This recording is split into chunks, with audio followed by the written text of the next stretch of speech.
everybody, and welcome to another video from me, Jason St.Just. Today I will be offering you a quick early glance at my brand new design. Well, actually it's not a brand new design, since it was designed in 2011, but it is new because it will soon be launched on Gamefound by the Dutch publisher Henmar Games. And we're talking today about the soccer game Gooooal. Gooooal is a fast-paced, dice-chucking soccer game, playable in only 8 minutes, or 2 halves of 4 minutes. Yes, you heard it right. A single match is played in only 8 minutes. In this game, 2 players will attempt to score the most goals, just like a regular soccer match. The player that scored the most goals once the timer runs out wins the game. Can it get any easier? How is the basic game played? So keep in mind that this is just, well, I wouldn't call it the prototype, but almost the final one. But it's not the final project. Let's just say it's about 75% finished. So before the game can start, both players position their figurines. As you can see, everybody has we have the red figurines and the blue figurines. Both players position their 5 figurines as they wish under specific colored locations on the map. Blue spots for the blue figurines, and the red spots for the red figurines. You will notice that all the figurines, they have a specific number on their backs. These represent the amount of eyes that can be rolled with the dice. For instance, if a 6 is rolled, as you can see, then figurine 6 will have received the ball. The playmat is basically made up of 2 areas for both the players. The positions in front of the opponent's goal is where the striker and the wing players are positioned. So this part here, or this part for the red players. The positions in the middle are where the midfielders are placed.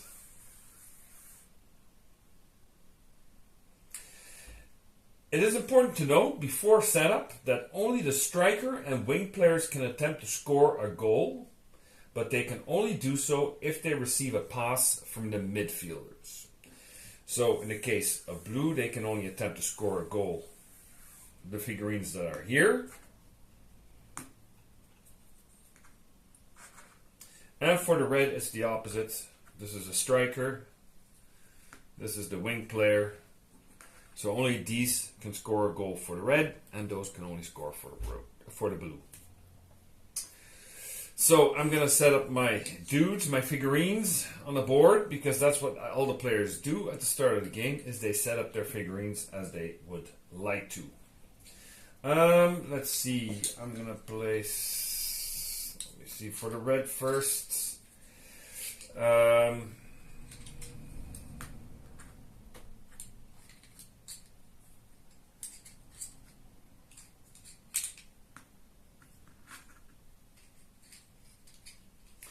I'm going to place the 10, 12, and 4 as the midfielders, and I'm going to place the 6 as a striker and the red 8 as a wing player.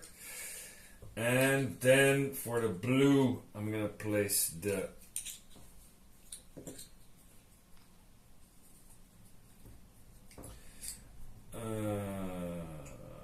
9 and the 5 as the wing player. I'm going to use the 7 as a striker.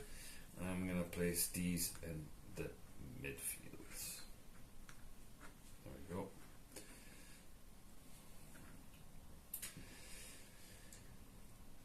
So the players will have to decide for themselves which figurines they will position as wing players or striker, and which ones will remain on the midfield. Mathematically, the chances are greater to roll 6s, 7s, and 8s with 2 dice. No, I think it's correct. It's a 7, the 8s, and the 9s with 2 dice. Excuse me. So, we have then a coin. A coin is then tossed to determine who possesses the ball and receives the dice at the start of the game, in the first half. So you flip the coin. Once the timer has started, a kickoff starts the game. So say, for example, we have here the red starts and he rolls a die. So it's the midfielders here now.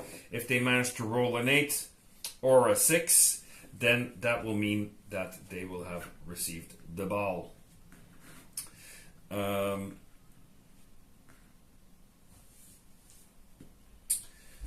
player that has received the ball is then allowed to roll both dice. He does so continually until he rolls a number corresponding to the number on the back of his own striker or wing player, offering him the opportunity to score a goal. Say, for example, 3 had the ball, the blue 3 here, he's a midfielder, and he rolls a 7. Then the ball will go to his striker, and the striker will be allowed to attempt to score a goal. What else can happen?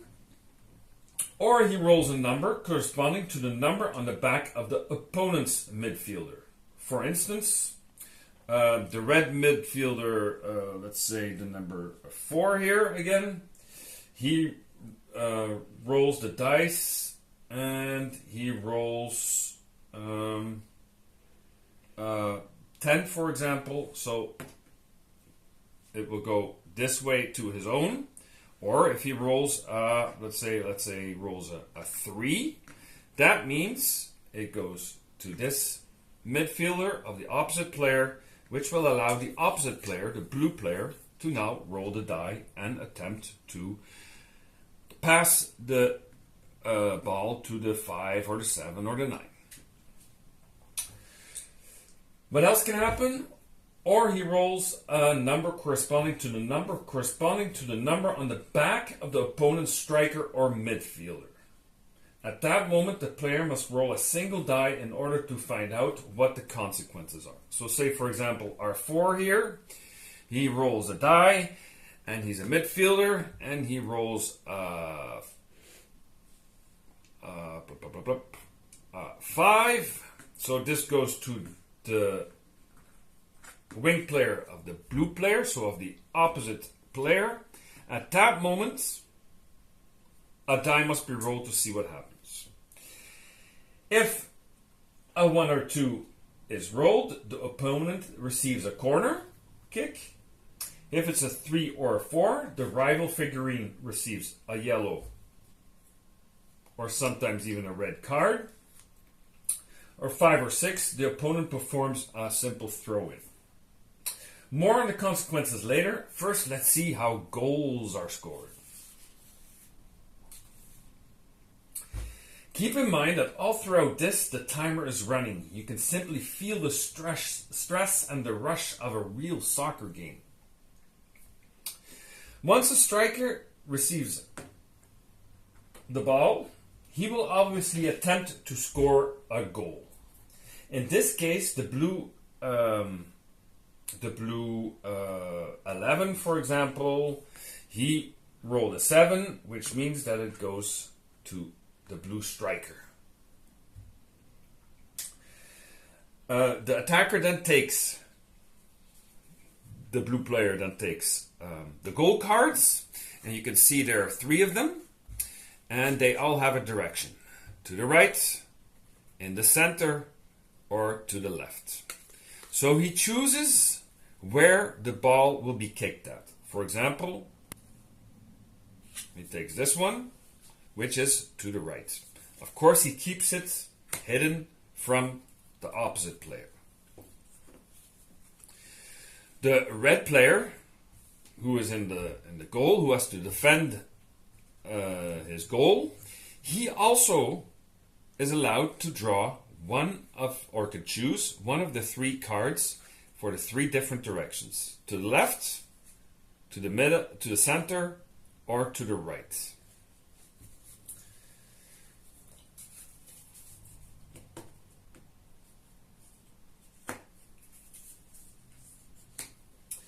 So once both players have secretly chosen their cards, the player attempting to score a goal reveals his chosen goal card. Then the defender does the same, revealing his chosen keeper card.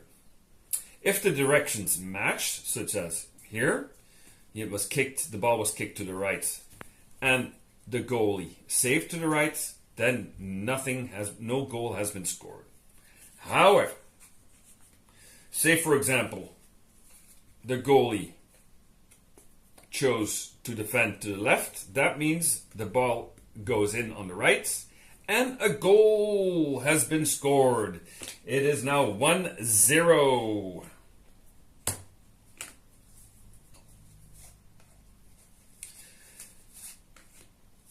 It's all that simple. But you might ask, can a wing player not attempt to score a goal? Of course. The wing player, if he receives the ball, he can also score a goal. But it's up to the blue player. You can say, well, I want the wing player to score, but he can also try to attempt to roll a 7, which will allow him to pass the ball to the striker. Because the difference between the two is, when the striker tries to attempt to score a goal, the defendant can only choose one keeper card. But if it's the wing player that attempts to score a goal, then the defendant is allowed to choose 2 keeper cards instead of only 1.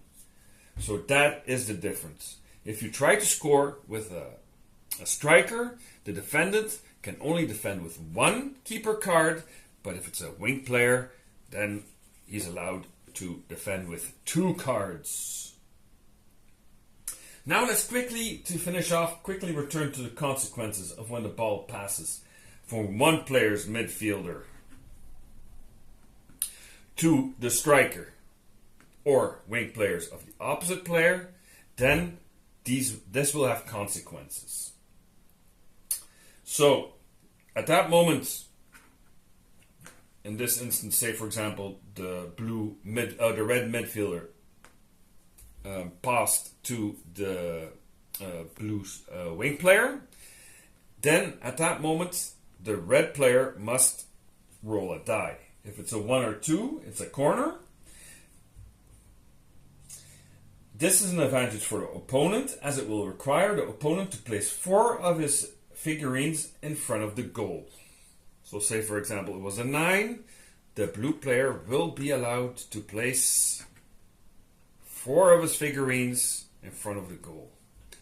If then the blue player rolls a die, say for example it's a 6 and a 9, that means these players will be allowed to try to score a goal with a header, and if it's a 3 or a 5, then they will be allowed to attempt to kick the ball in. So that's the difference. That's when there's a corner.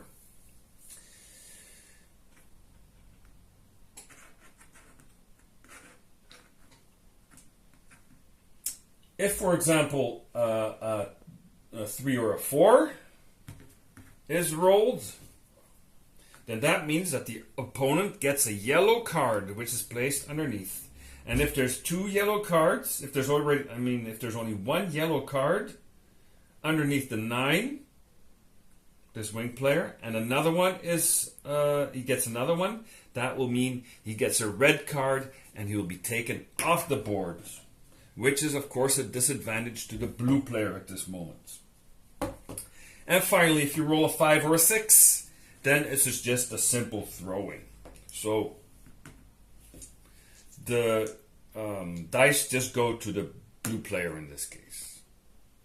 And he starts rolling and will attempt to get the ball towards his striker or his wing player. Then there's the extra time. So if the first half consisting of 4 minutes has finished, now the second half, also consisting of 4 minutes, is finished.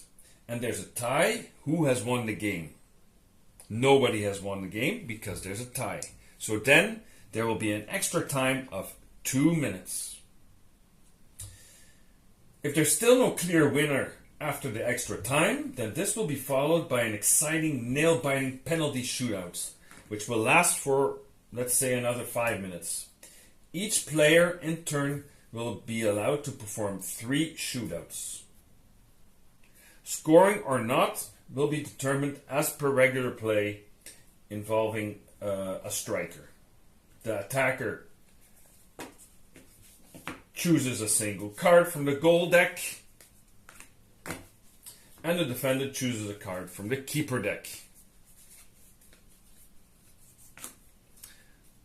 Works in the same way. And that is how a basic game of Goal is played. It's easy, fast, and fun. Not heavy and difficult, and it takes hours and hours like most of the sports games. Sports games are supposed to be fast and exciting. So, please follow us and our campaign on Gamefound. I will post a link below here on the channel, and thank you very much for watching Goal.